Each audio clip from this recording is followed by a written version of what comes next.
What's up, guys? This is Hobbit. I've gotten a lot of good feedback on the Intex Mariner 4 video. It's really long, and I knew that going in. So what I wanted to do was just make a few short clips that go through each specific modification that I made in a little more detail, and provide you with some measurements and things like that to maybe help you along in the process. So the first thing I'm going to cover is the battery box. All right, here's the battery box that I made to put in the middle of the boat to hold the battery for the trolling motor. And the first thing I'm going to do is just give you some dimensions if you are interested in building something like this. So front to back is 16 inches, thereabout.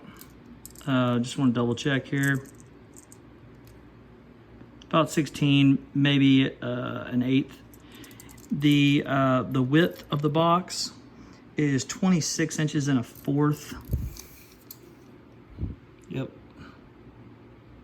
And the box is 13 inches tall. So you'll know that if you've blown your boat up, inflated it, I made the height of the box a little bit taller, or about as tall as the main tubes that go around the outside of the boat. And I just wanted to make it about the same as the edge of the boat. Like I said in the initial video, what I did was I put these handles on here, and all I did was drilled some holes, and I cut a little section of rope, and I stuck the rope through and tied some knots, and this just gave me some handles so that I can move this thing around because it gets kind of heavy. And I bought this this cup holder at Academy. It was not very expensive, maybe $5 or $6. Just 2 screws to put this on, not a big deal. And then I got this other little caddy thing for my cell phone and keys and some other stuff. And it also has these little slots here for lures and things like that. One of the other modifications that I made was I made these rod holders out of 1.5 inch PVC pipe. This was really easy. I think these are about a foot long a piece because the box is 13 inches tall, and this is almost as tall as the box. I just put some screws down in there. They're actually bolts, and I just used some wing nuts to attach those at the top. And then what I did was I drilled some small holes on both sides of the pipe and stuck a zip tie through the holes, and secured the zip tie on the inside of the box, and that just kept the rod holders from moving around.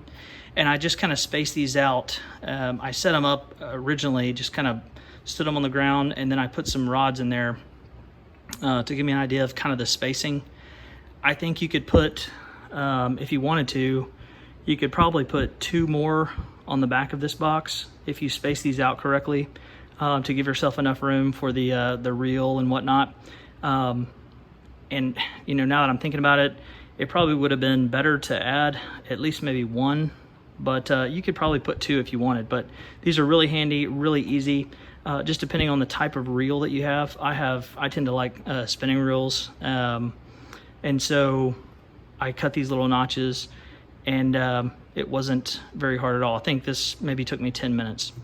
I used a piano hinge. I had a window seat that I built a long time ago, and so I had a pretty long section, and I just cut this down to size, and I used the same thing on the other box that I made, and this worked really well. So I just secured it here on the back side of the box, and then on the inside on the lid, and I just used some little, you know, 1/4 of an inch screws to do that.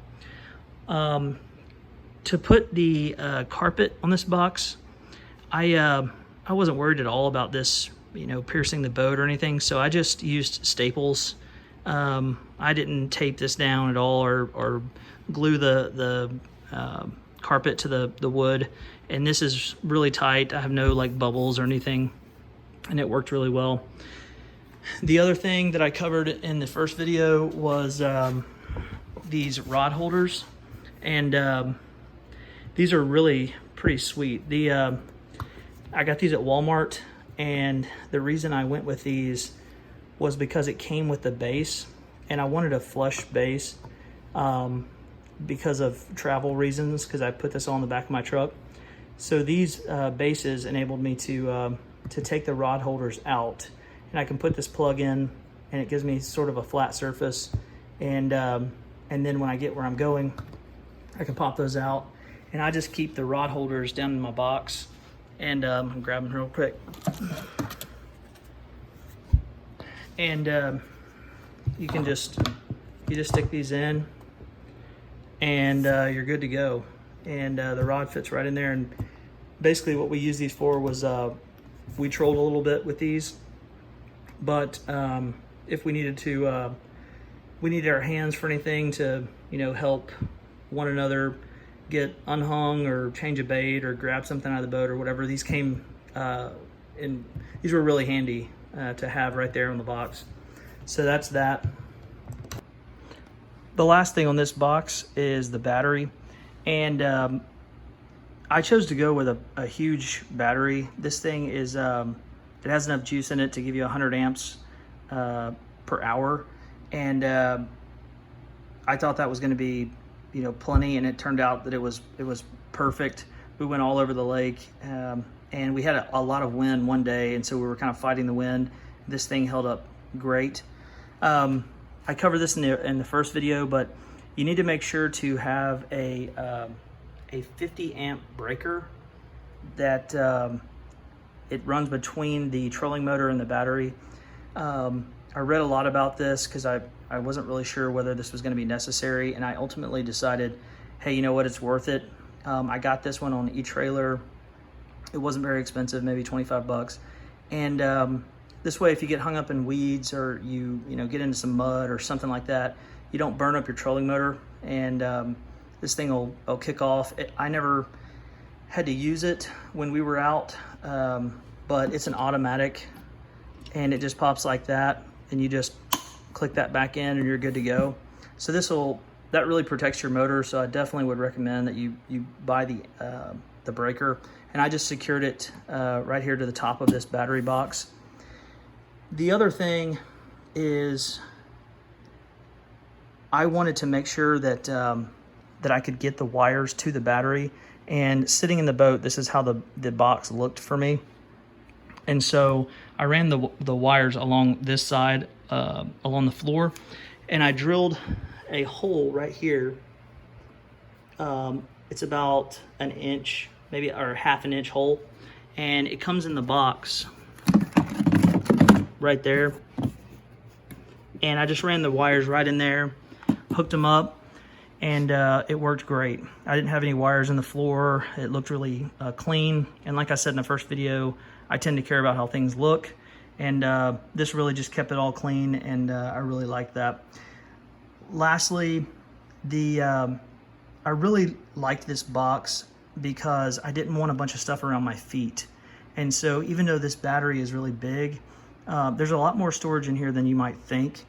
And this was really awesome to have out on the water, because we were able to put some dry bags, some just random other stuff, a life jacket, things like that.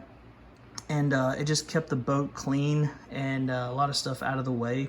And I really, really like that. So that's this box. I'll do some more videos on the other boxes and some of the other modifications, but this, of all the modifications that I did, I would say this is the one that, if I had to choose which one to do and which one not to do, I would definitely go with this, just so that you can evenly distribute the weight of the battery that you need for the trolling motor, so that the battery can sit in the middle of the boat, and that way two people can sit on the ends, and you distribute the weight evenly, and everything's good. You don't have too much pressure on the seams and the floor. So this worked out great. Helped me carry things in the water. Poles, had the rod holders. And if you have any questions, leave me a comment. Let me know if I need to send out some pictures of the dimensions and whatnot. I can certainly do that. Hope this helps. Hope you liked the video. Like, subscribe, share, and check back for more cool projects like this. Thanks.